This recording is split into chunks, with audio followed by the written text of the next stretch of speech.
Señor, como siempre queremos depender de ti, de tu palabra, de tu espíritu. Te pedimos que nos guíes en este estudio y que nos hables al corazón, Señor. Necesitamos aprender a conocerte, necesitamos aprender a caminar contigo, necesitamos que tú nos capacites para llevar a cabo tus planes y propósitos, Señor. Entonces, háblanos con tu palabra esta mañana en el nombre de Jesús. Amén.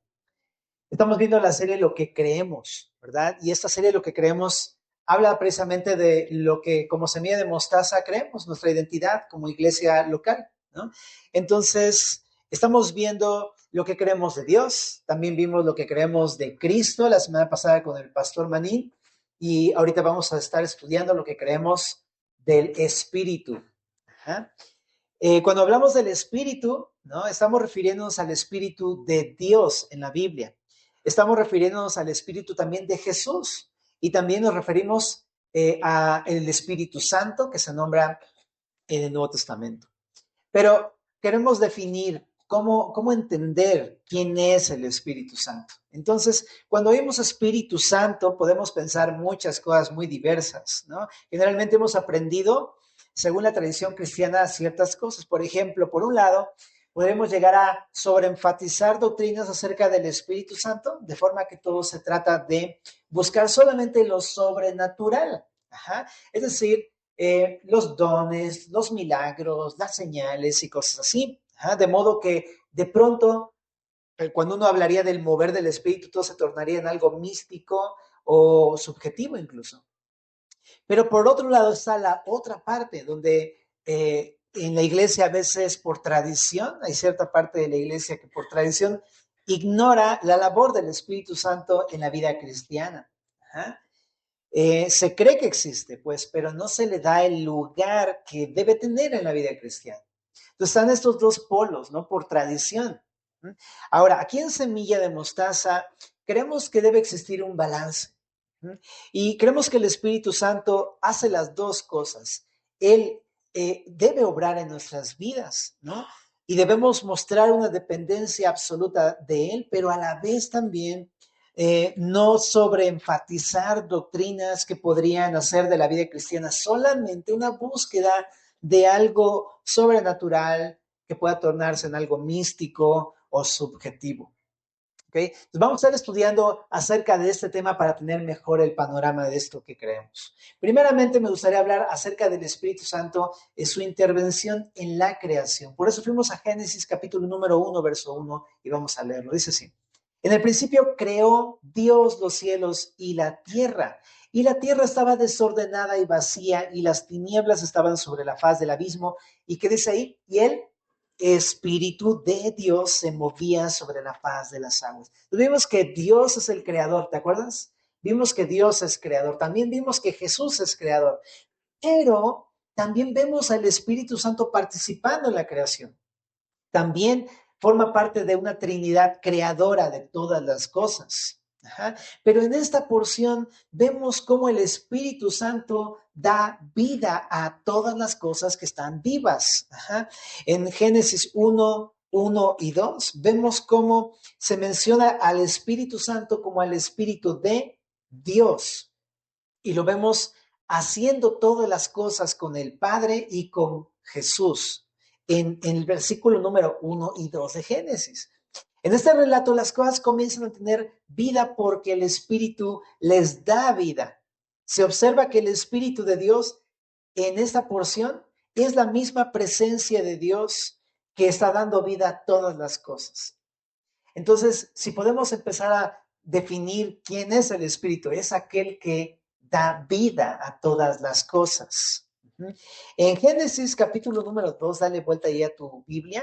En el capítulo 2, en el verso 7, especialmente aparece el relato de cómo le da vida al hombre. Entonces, aquí dice, entonces Jehová Dios formó al hombre del polvo de la tierra y sopló en su nariz aliento de vida. Y fue el hombre un ser viviente. En este capítulo 2, verso número 7, habla cómo Dios tomó polvo. Tú y yo somos polvo de la tierra. Y tomó polvo, lo formó una forma con sus manos, ¿no? Pero no tenía vida. Fue hasta que dice aquí que él sopló en el aliento de vida que entonces esta forma tuvo vida. El espíritu En el Antiguo Testamento precisamente se le llama, es una palabra hebrea que es la palabra ruach, que precisamente se traduce como aliento, pero también se traduce como espíritu en el Antiguo Testamento. Y lo que está mostrando es cómo Dios le dio su espíritu y por eso es que tuvo vida el hombre cuando fue creado. Entonces podemos entenderlo, el espíritu es el que da vida. Está muy interesante porque la palabra tierra es la palabra Adama y la palabra hombre es la palabra Adán. Como si dijera, de la Adama formó a Adán y le dio vida a Adán. Bueno, ahora, no tuvo vida, te digo, hasta que sopló aliento de vida en su nariz y fue el hombre un ser viviente. También en Hechos 17, verso 24 y 25, lo que dice en este versículo es lo siguiente, hablando del Espíritu. Él es quien da vida a todos y aliento a todas las cosas. La vida, si te das cuenta, es dada por el Espíritu Santo. Qué importante es el Espíritu. Si no hubiera obrado el Espíritu, no habría vida de nada de lo que conocemos. ¿Ok? Entonces, para empezar, Él es el dador de vida. ¿Qué más es el Espíritu de Dios? Bueno, en el capítulo 1, verso 1 de Génesis, donde estamos ahí leyendo, vemos que la tierra estaba, 1 y 2, vemos que la tierra estaba desordenada y vacía y las tinieblas estaban sobre la faz del abismo. Y vemos cómo aquí el Espíritu trae orden al caos, ¿no? Porque Dios creó, ¿no? En un principio, dice aquí, los cielos y la tierra, pero no había un orden. El Espíritu trajo un orden a las cosas. Entonces lo vemos de esa manera, ¿no? Participando, dando orden a todas las cosas. En general, así lo observamos en la Biblia. Alguien que está guiando siempre y dando dirección para que las cosas estén en el orden de Dios. También en Génesis 1:2 vemos cómo el Espíritu cuida y sustenta su creación, porque dice, y el Espíritu de Dios se movía sobre la faz de las aguas. Esta palabra moverse es una palabra muy interesante porque es similar a la acción que realiza un ave revoloteando sobre su nido. ¿Has visto algunos pajaritos seguramente cómo llegan los papás o las mamás a su nido y revolotean y cuidan al nido y están los polluelos y ya se dieron cuenta que llegó, ¿no? El papá o la mamá y pues los empolla, ¿no? Y los protege. Entonces la palabra moverse es la misma palabra que se usa para eso en el Antiguo Testamento. Esto puede referirse entonces a que el Espíritu Santo cría a su creación, o sea, cuida, sustenta, protege, vivifica su creación, ¿no? Le provee vitalidad, incluso energía a su creación. De hecho, el Espíritu Santo, dice el pastor Alex, ¿no? Dice, de alguna manera el Espíritu Santo energizó la creación.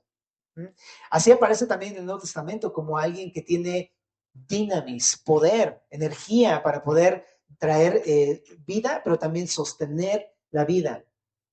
Y eso lo vemos también haciendo aquí, cuando dice que el Espíritu se movía sobre la faz de las aguas, ¿no?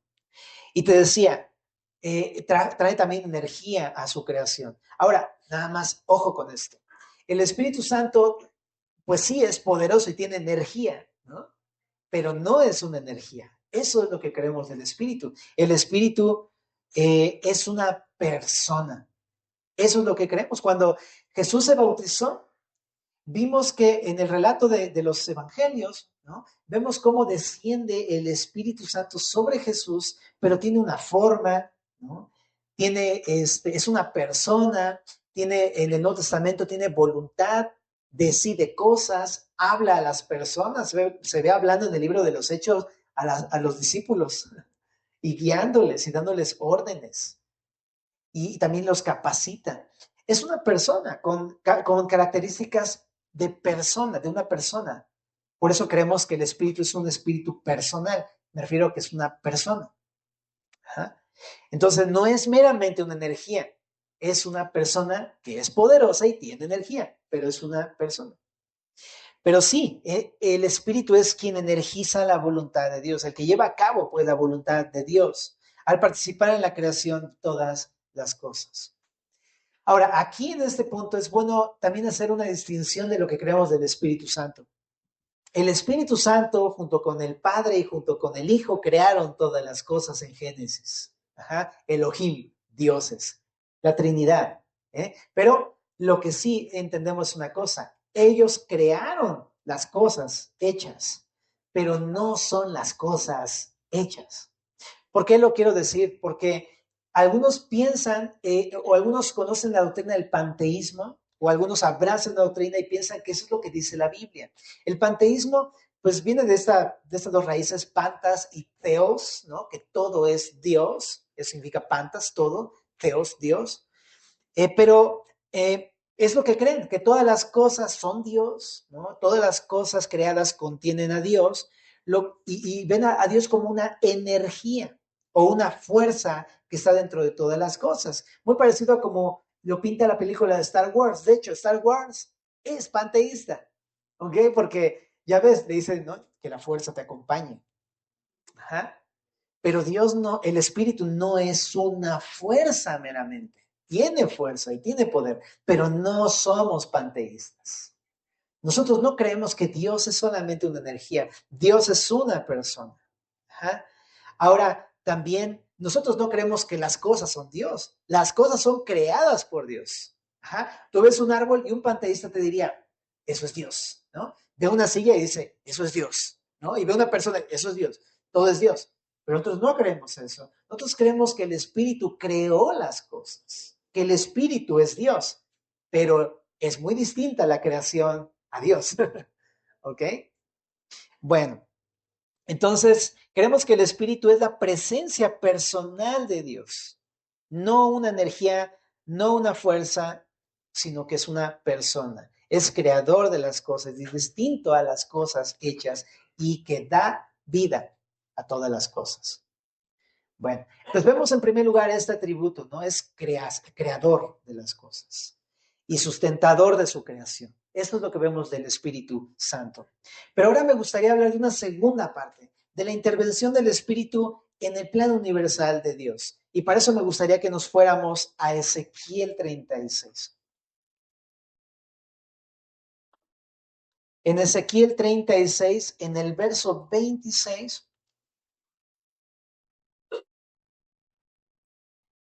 dice lo siguiente, ¿no?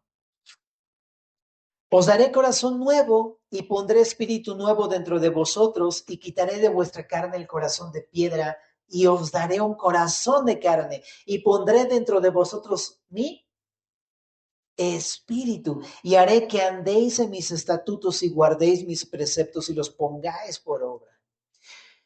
Lo que vemos aquí en Ezequiel es algo realmente impresionante, porque ya vimos que el Espíritu Santo da vida a las cosas y sí, trae vida biológica, ¿no? El Espíritu pues, le dio vida a las plantas, a los animalitos, pero por sobre todas las cosas a su creación le dio vida al hombre y a la mujer, ¿verdad? Pero no solamente da vida biológica, el Espíritu Santo trae nueva vida a las personas, una nueva vida, un nuevo nacimiento, lo que se conoce también como una regeneración en el Espíritu. Eso también habla Tito, en Tito, capítulo número 3, en el verso número 5.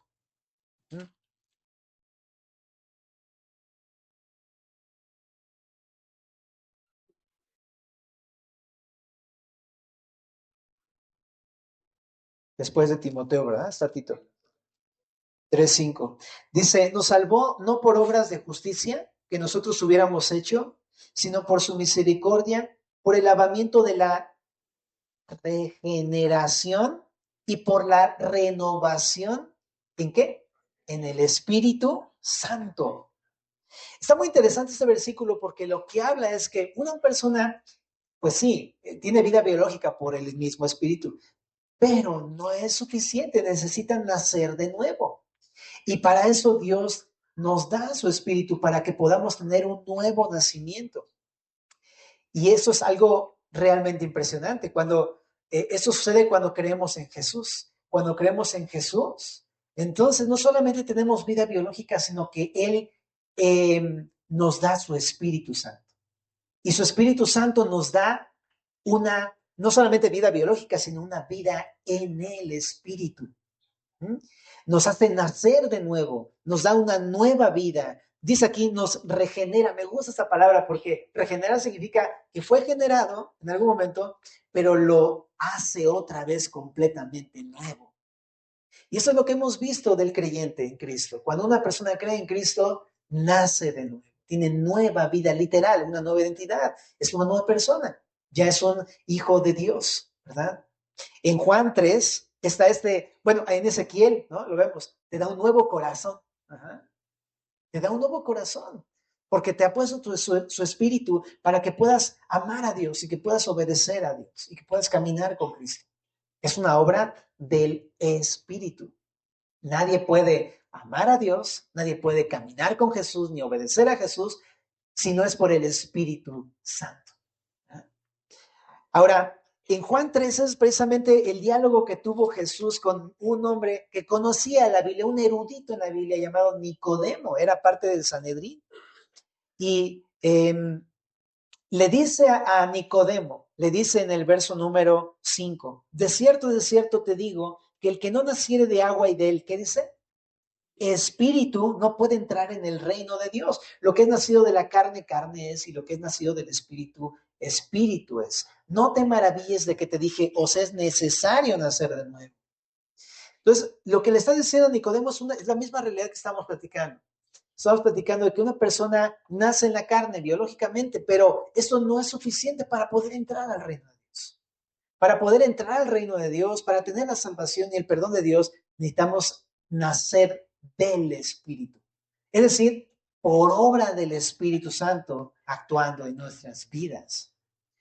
Es decir, nosotros no podemos tener vida eterna por nosotros mismos. La vida eterna es algo que obra el Espíritu de Dios en nosotros. Ni siquiera nosotros podemos hacer algo así. Es el Espíritu. La pregunta es entonces, ¿cómo se le hace para tener al Espíritu? Por eso en Juan 3:16 se le explica bien claro a Nicodemo. Porque de tal manera amó Dios al mundo que ha dado a su Hijo unigénito para que todo aquel, quien quiera que sea, donde quiera que esté, cualquiera, no importa la edad, no importa la nacionalidad, no importa la cultura, no importa nada de eso, ¿verdad? Todo aquel que en él cree, que cree en Cristo, que cree en Jesús, el Hijo unigénito de Dios, no se pierda, mas tenga vida eterna. El Espíritu de Dios se recibe al creer en Jesús. Y al creer en Jesús, Dios nos da su Espíritu, el Espíritu nos da vida y vida eterna a nosotros. Entonces este Espíritu nos regenera, nos hace nacer de nuevo, ser hechos hijos de Dios. Pues qué importante es esto, ¿verdad? El Espíritu no solamente da vida biológica, sino que trae vida nueva a las personas, una vida espiritual. Ahora, una nota importante. Algunos también, precisamente en este punto, se debate mucho el tema de los dones espirituales. Yo fui a una iglesia alguna vez así, que todos en esa iglesia estaban hablando en lenguas. Ajá. Y las lenguas, vamos a verlo más adelante, pero es una manifestación también del Espíritu. Ajá. Pero cuando no tenías el don de lenguas en ese lugar, yo me acuerdo que nos miraban como bichos raros, literal, porque decían, tú no tienes el don de lenguas, entonces no tienes al Espíritu de Dios. Por lo tanto, no eres salvo, no has nacido de nuevo. Pero cabe decir en este punto que no tener el don de lenguas no significa que no hayas recibido al Espíritu Santo. El Espíritu Santo se recibe al creer en Jesús. Y es un regalo de Dios que te lo da cuando crees en Jesús. Puede haber o no puede haber don de lenguas, eso es otra cosa, pero el Espíritu se recibe por creer en Jesús.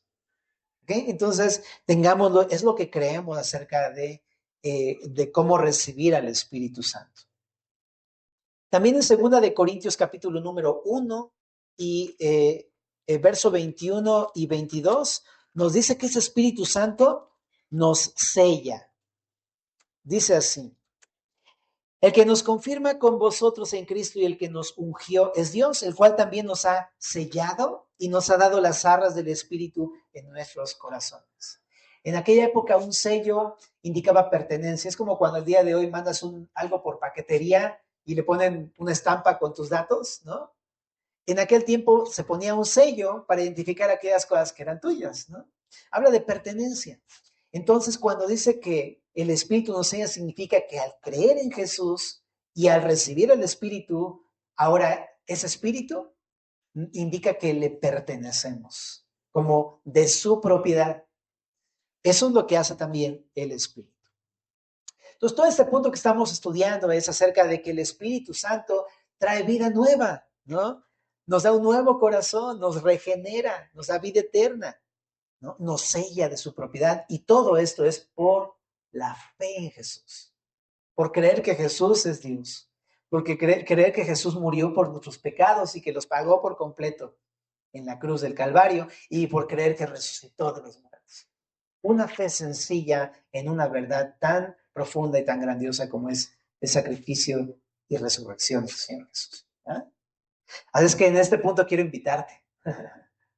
Quiero invitarte para que, si tú no has recibido el Espíritu de Dios, si tú no has nacido de nuevo, pues entrégale tu confianza a Jesús. Confía que Jesús realmente pagó tus pecados.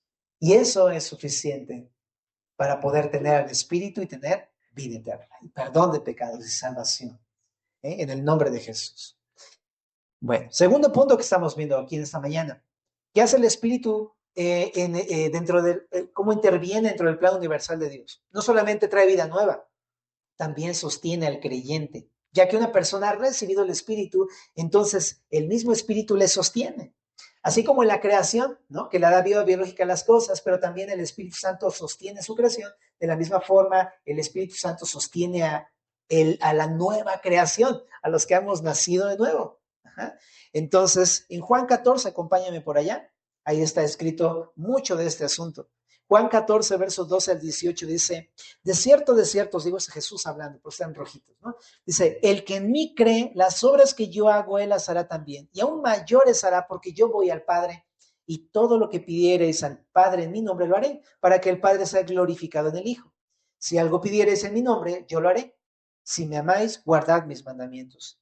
Y yo rogaré al Padre, y os dará otro consolador para que esté con vosotros para siempre, el Espíritu de verdad, al cual el mundo no puede recibir porque no le ve ni le conoce, pero vosotros le conocéis porque mora con vosotros y estará en vosotros.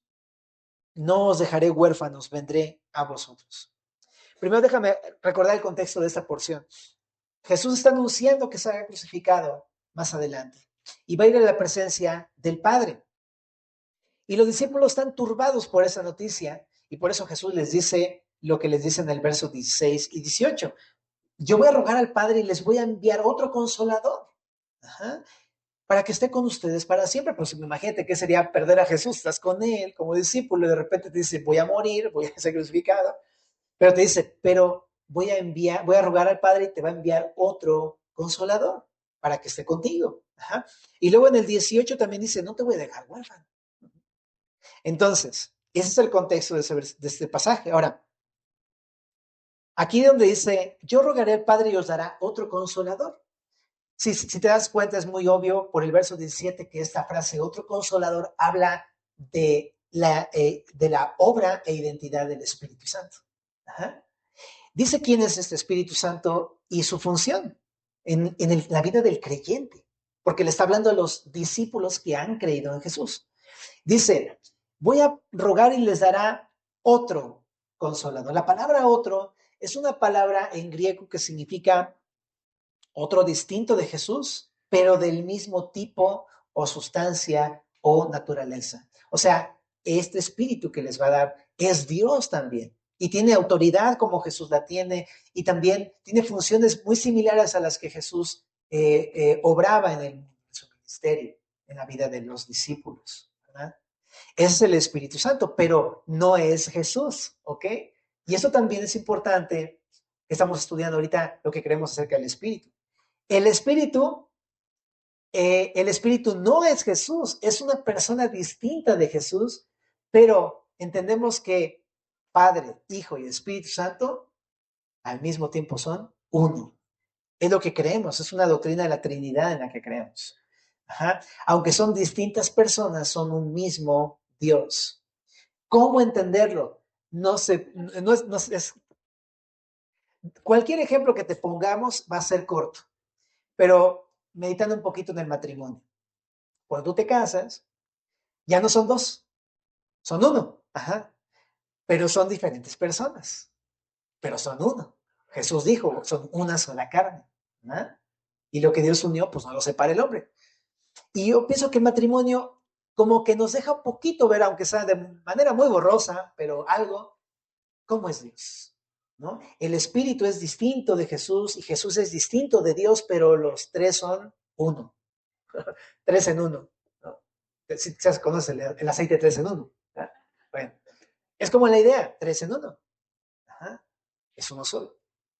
Bueno, pero ese es el punto, le dice Jesús a los discípulos, voy a rogar para que Dios les va a enviar a otro, ¿no? Otro distinto, pero del mismo tipo, para que esté con vosotros para siempre. Ahora le llama otro consolador. Esta palabra consolador precisamente expresa lo que Jesús hacía con sus discípulos.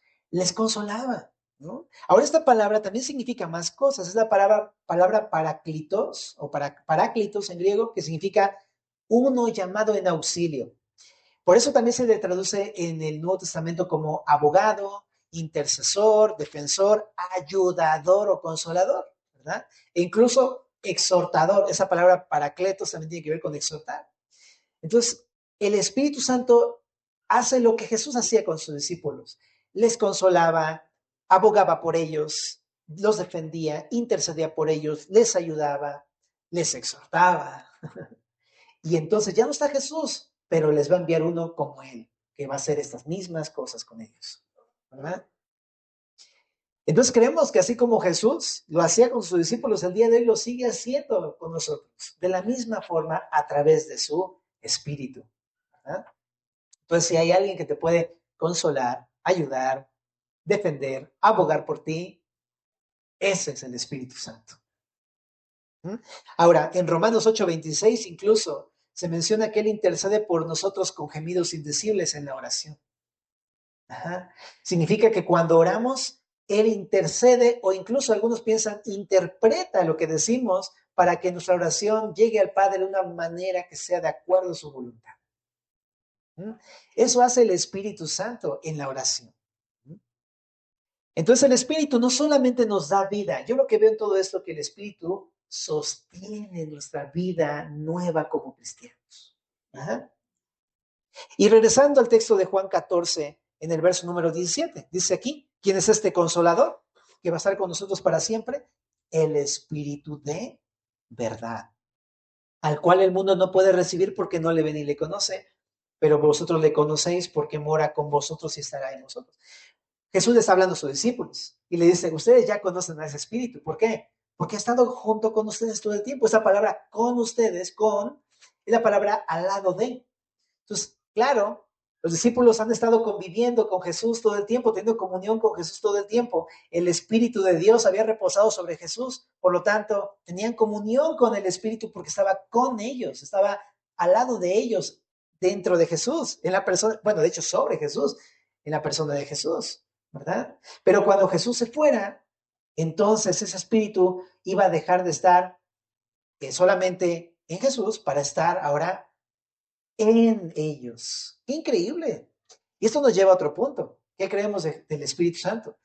Es un espíritu que está en comunión con la Trinidad, con el Padre y con el Hijo, pero también Dios nos los ha dado para que tenga comunión con nosotros, ¿no?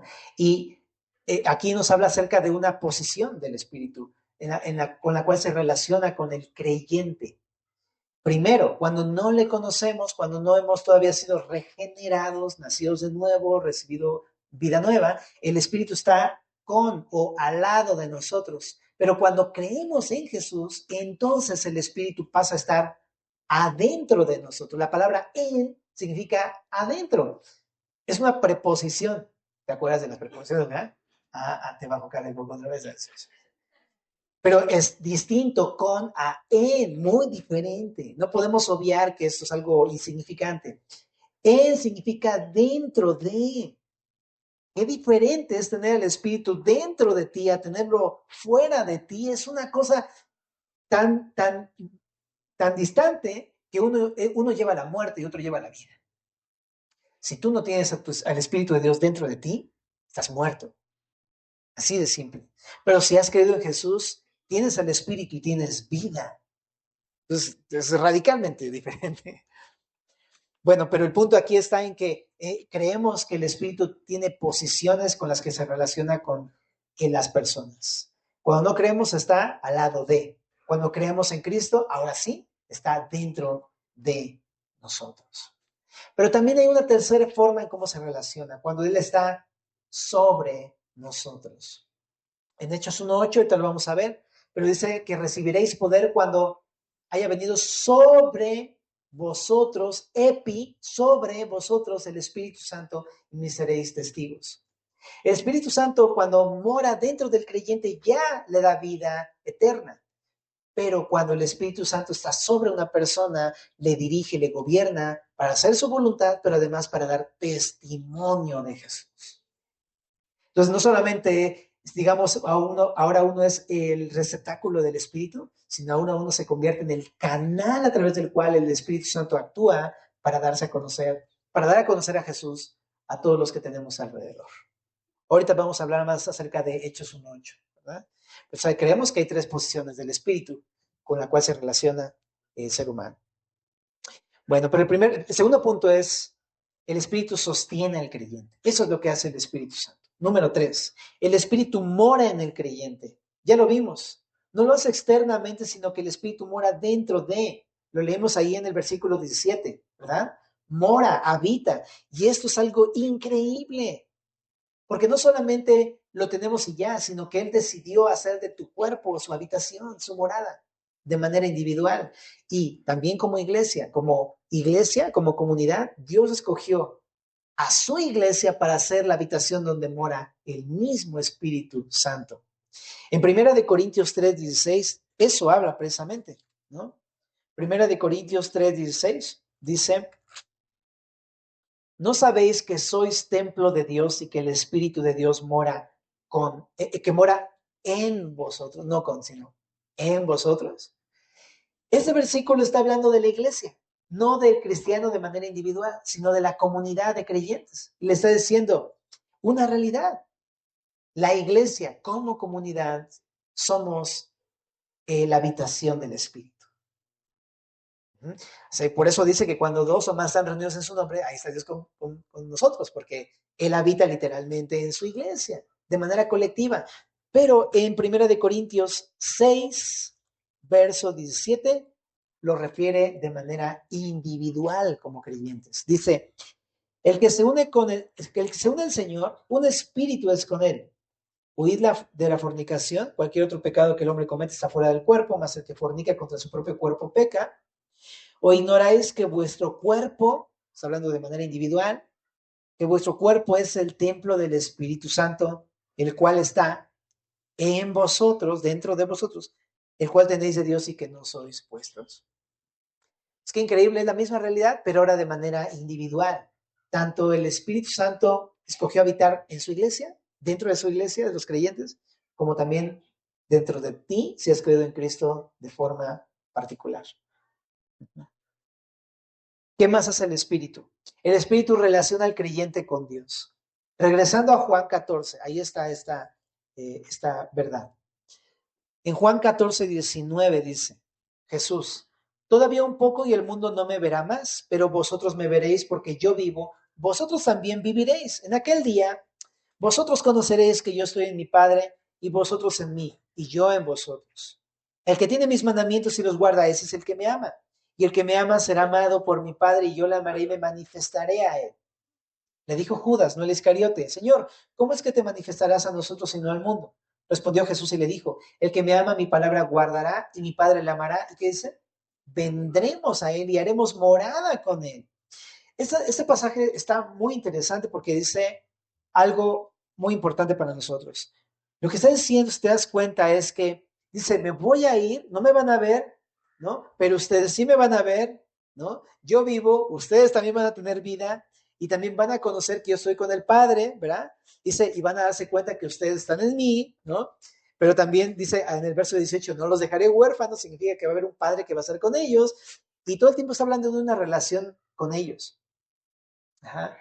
Entonces, me pareció esto muy increíble porque, o sea, muy fantástico, pues, ¿no?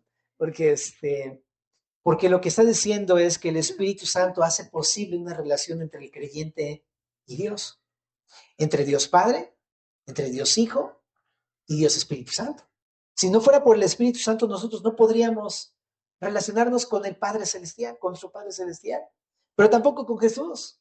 Y todo eso lo ha hecho posible el Espíritu Santo. Entonces, el Espíritu Santo es muy importante porque hace posible que tengamos una relación con Dios. Y eso es algo maravilloso. De las mejores cosas que tú puedes vivir en la vida cristiana es eso, ¿verdad? Tener una relación personal con Jesús. Es eso. Bueno, ¿qué más hace el Espíritu?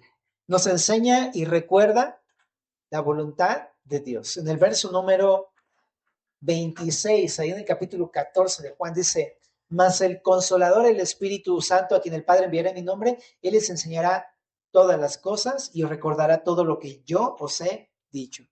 Entonces el Espíritu Santo enseña y recuerda todas las enseñanzas de Jesús a sus discípulos, a los que hemos creído y buscamos seguirlo. ¿Ah? Ahora, esta función, hablando de lo que creemos del Espíritu, es muy importante porque no nos lleva a especular acerca del Espíritu. No es que el Espíritu nos lleve a revelarnos cosas nuevas o desconocidas. Nunca va a ser eso el Espíritu. De repente, ¿has escuchado a personas que dicen, tengo una nueva revelación? Pues aquí dice que el Espíritu más bien nos recuerda todo lo que ya se ha dicho de parte de Jesús. Entonces, realmente, hablar de una manifestación del Espíritu no es algo ambiguo, tampoco. El Espíritu no nos va a llevar a especular como, híjole, recibí alguna nueva revelación o una nueva verdad. No, eso no sucede nunca en la Biblia. ¿Ok? Ahora, el Espíritu lo que nos enseña y recuerda son las mismas cosas que Jesús enseñaba a sus discípulos. Y todo está en la palabra de Dios. En Juan 16, verso número 13, leamos, dice, pero cuando venga el Espíritu de verdad, Él los guiará ¿a qué? A toda la verdad. La pregunta es, ¿y cuál es toda la verdad? Bueno, en Juan 17, 17 dice, Jesús, santifícalos en tu verdad. Tu palabra es verdad. Entonces, el Espíritu siempre nos lleva a la palabra escrita, ya revelada de Dios, que es la Biblia. Eso es lo que hace el Espíritu. Uh-huh. Esto es lo que nos enseña y recuerda todo el tiempo, ¿verdad que sí? Cuando estamos ahí en la casa, ¿no? Haciendo lo que estemos haciendo, estamos luego con un versículo y luego pensando otra cosa y meditando otra cosa. Eso lo hace el Espíritu. Personalmente, Dios te enseña, Jesús mismo te enseña a través de su Espíritu Santo. Es maravilloso, como si estuviéramos ahí sentados junto con Él. Es maravilloso. Eso hace el Espíritu. Ahora, también, hablando de la palabra y del Espíritu, creemos que una iglesia encendida por el Espíritu de Dios no necesariamente es una iglesia que sobreenfatiza manifestaciones externas espirituales, sino que es una iglesia que se dedica a la palabra de Dios. Eso creemos que es una iglesia encendida por el Espíritu Santo. Ajá. El Espíritu Santo nos lleva a la palabra de Dios, a estudiarla, a retenerla, a practicarla. O sea, si luego pensamos, es que en esta iglesia no tiene mover del Espíritu. Bueno, el mover del Espíritu más bien significa la palabra, aplicarla a mi vida, vivirla. Eso es estar encendido realmente por el Espíritu Santo. El que como semilla busquemos algo así, no lo consideramos, bueno, quiero hacer esta aclaración. Por lo tanto, lo contrario que sería, si o sea, nosotros no creemos que una iglesia esté encendida por el Espíritu meramente porque tiene manifestaciones de dones o de milagros o de señales. Porque luego hemos visto que podría llegar a haber el error ¿no? De pensar que por estas manifestaciones ahí sí se mueve el Espíritu. Pero nosotros no pensamos eso. Es parte de, ciertamente, porque en 1 Corintios 12 habla de los energemas, de las manifestaciones sobrenaturales del Espíritu, sí, pero no meramente es eso, sino que una iglesia encendida es una iglesia que se dedica a la palabra, a retenerla y a vivirla. ¿Verdad? Eso es realmente. Ahora, el que como semilla, porque son una de las características de semilla, el como semilla busquemos algo así, ¿no? La palabra, todo el tiempo la palabra, esto no lo consideramos como mérito propio. Definitivamente no es algo que nosotros nos podamos jactar. Nosotros sí estudiamos la palabra. No, para nada. ¿Por qué? Porque esto es un regalo de Dios. Es una obra del Espíritu, ni siquiera somos nosotros. El Espíritu en su pura gracia nos ha concedido como compañerismo semilla de mostaza estudiar la Biblia, ¿no? Lo digo para que no tengamos una actitud de orgullo, ¿verdad? Porque podríamos de repente caer en ese extremo, ¿no? Pero no, es un regalo de Dios. ¿Qué puedo hacer entonces por personas que a lo mejor tienen otra perspectiva? Ora por ellos, porque es un regalo de Dios, o sea, que ni siquiera nosotros lo obtuvimos. Entonces, seamos agradecidos con Dios por eso que nos ha concedido como compañerismo cristiano. ¿Qué más hace el Espíritu? Regresando a Juan 14, en el verso 27. La paz os dejo, mi paz os doy, ¿no? Dice aquí, yo no la doy como el mundo la da. No se turbe vuestro corazón ni tenga miedo. Está súper interesante que este versículo lo dice en el contexto del Espíritu Santo. ¿Por qué? Eso es lo que hace el Espíritu. El Espíritu nos trae paz. Exactamente. ¿Qué más hace el Espíritu? En Juan 16, verso número 14, dice, Él me glorifica. Bueno, desde el verso 3, ¿no? Pero cuando venga el Espíritu de verdad, Él los guiará toda la verdad, porque no hablará por su propia cuenta, sino que hablará todo lo que oyere y os hará saber todas las cosas que habrán de venir. Él me glorificará, eso es muy importante. Él me glorificará porque tomará de lo mío y os lo hará saber.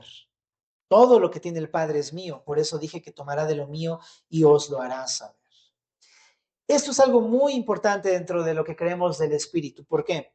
Porque el propósito supremo del Espíritu está aquí en el verso 14. Es glorificar, ¿a quién? A Jesús, dice aquí. A Jesús. Él me glorificará, dice Jesús. Glorificar significa exaltar, enaltecer, ¿no? Honrar a Jesús. Eso significa glorificar. Ahora, por tanto, creemos que el Espíritu Santo nunca entonces va a llamar la atención sobre sí mismo para empezar. O sea, el chiste no es que digamos, wow, el Espíritu, no, sino que el Espíritu, esta persona que nos conduce para que digamos, wow, Jesús, o sea, y lo que quiere es que Jesús sea enaltecido. Ese es el propósito del Espíritu. Ahora, también el Espíritu nunca va a glorificar a una persona.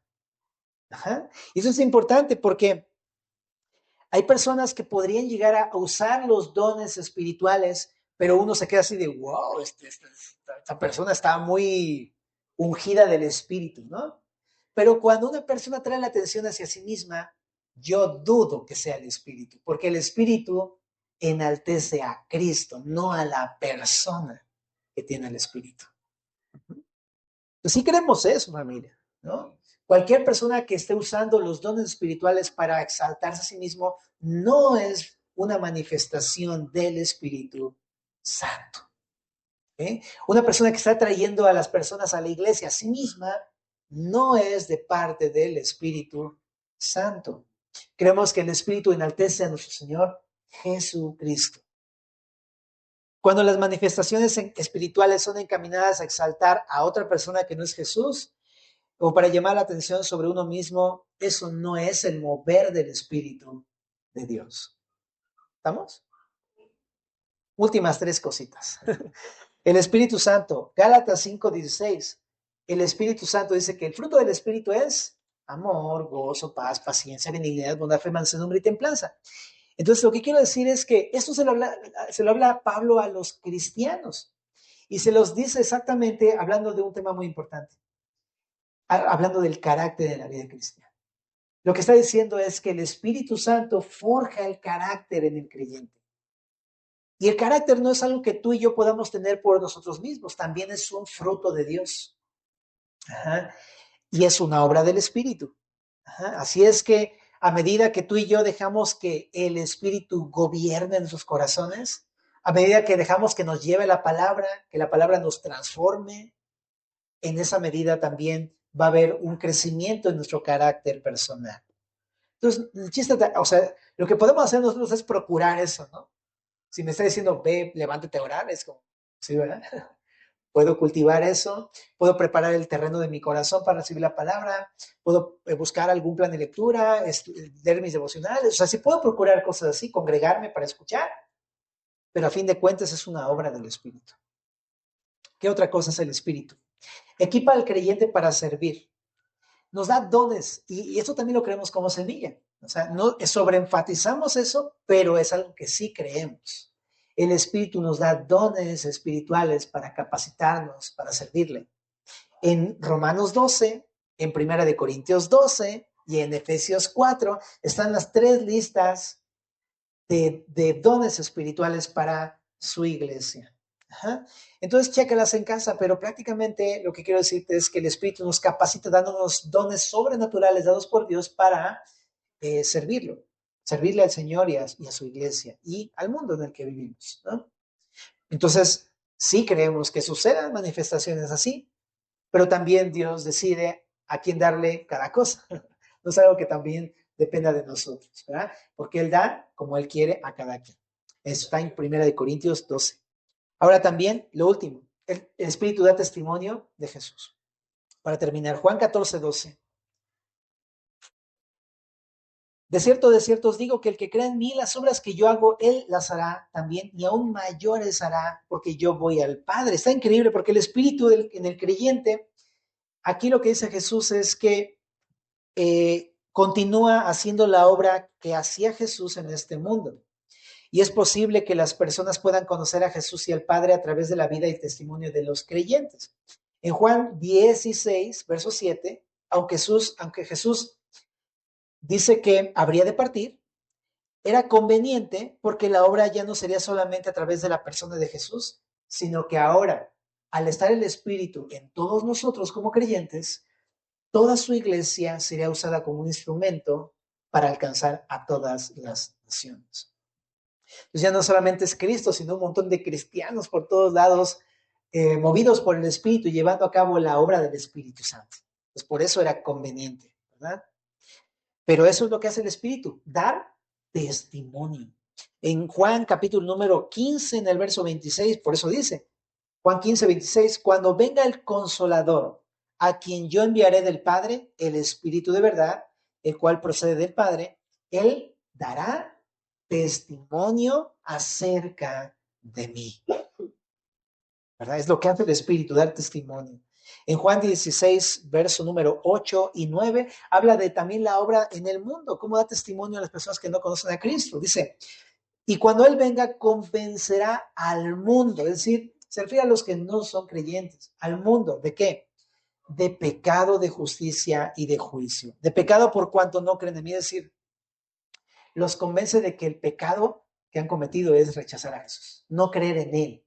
Ese es el pecado de pecados, por así decirlo. ¿Ah? También los convence de justicia, por cuanto voy al Padre y no me veréis más. Significa que el Espíritu Santo los convence de que el único que ha sido justo y puede salvarlos es Jesús. ¿Cómo les muestra que Jesús es el único justo? Pues por la resurrección entre los muertos, ¿no? Jesús resucitó porque agradó al Padre, por eso le exaltó hasta lo sumo, sobre todo nombre. Entonces los convence de la resurrección y de que pues resucitó porque Él es verdaderamente justo y no hay otro como Él. Todos los demás somos pecadores. Pero también los convence de juicio, por cuando el príncipe de este mundo ya ha sido juzgado. ¿A qué se refiere? Los convence de que una persona que rechaza a Jesús, al igual que el príncipe de las tinieblas de este siglo, que es Satanás, serán juzgados. Ajá. Entonces, el Espíritu hace esa obra a través del creyente hacia el mundo. ¿Verdad? Y terminando con Hechos 1:8, lo que te decía ahorita, el Espíritu Santo nos capacita para esta obra. pero recibiréis poder cuando haya venido sobre vosotros, sobre, ¿no? La tercera posición del Espíritu, sobre vosotros el Espíritu Santo y me seréis testigos en Jerusalén, en toda Judea, en Samaria y hasta lo último de la tierra. Me encanta porque nos capacita dándonos lo que no tenemos en nosotros mismos. El denuedo, la liberalidad para hablar, la autoridad para hablar de parte de Dios y testificar de Él, las mismas palabras, hasta la actitud nos da, ¿no? Todo nos capacita para testificar de Jesús, nos da denuedo.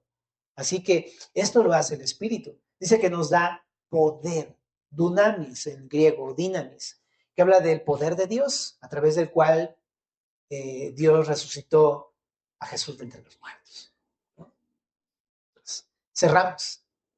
Hay mucho más que hablar del Espíritu, ¿ok? O sea, creo que es de los temas más así extensos en la Biblia, está impresionante. Pero decirte entonces una cosa, ¿no? Si la Biblia nos enseña tantas cosas acerca del Espíritu, pues busquemos ser llenos del Espíritu, ¿verdad? Busquemos que Él no solamente esté en nuestras vidas, que también Él gobierne nuestras vidas para poder alinearnos con sus planes y su voluntad, ¿verdad? Y que recibas de Él la capacidad, la compañía, el amor, la gracia, todo lo que necesitas en tu vida, porque todo eso lo hace el Espíritu, Él te sostiene. Entonces, busca ser lleno del Espíritu, busca la palabra de Dios. ¿Oramos? Señor, te damos gracias por este tema que estamos estudiando. Gracias, Señor. Yo creo que si nos estás hablando de esas cosas es precisamente porque tú anhelas, Señor, habitar en nosotros. Y no solamente eso, anhelas que nosotros tengamos una relación contigo igual que la que nuestro Señor Jesús tenía contigo, Señor. Y que anhelas también que seamos también parte de tus planes. Gracias, Señor Jesús. Gracias por el regalo precioso que nos has dado de tu Espíritu Santo. Y confiamos y creemos que si nos hablas de esto es porque quieres hacerlo, quieres llenarnos de tu Espíritu. Te invito para que te pongas de pie. Queremos pedirle que nos llene de su Espíritu, ¿verdad? Pero queremos pedírselo con reverencia, con ruego, ¿verdad? Ponte de pie. Y ahí donde estás, ¿no? Si gustas, con mucho respeto, ¿verdad? Puedes poner tu manita en el hombro de tu hermano que está junto. Vamos a pedir que sea lleno del Espíritu Santo. Señor, te suplicamos para que tú llenes de tu Espíritu Santo a mi hermano, mi hermana, a todos los que estamos aquí, Señor Jesús. Porque es algo que tú quieres regalar a tu iglesia, Señor. Y es algo que tú nos has dado para que podamos, pues, servirte, que podamos relacionarnos contigo, que podamos ser como tú, Señor Jesús. Por eso te pedimos que lo derrames, que nos transformes y que nos uses para llevar a cabo la venida de tu reino, Señor. Te lo rogamos. En el nombre de Jesús.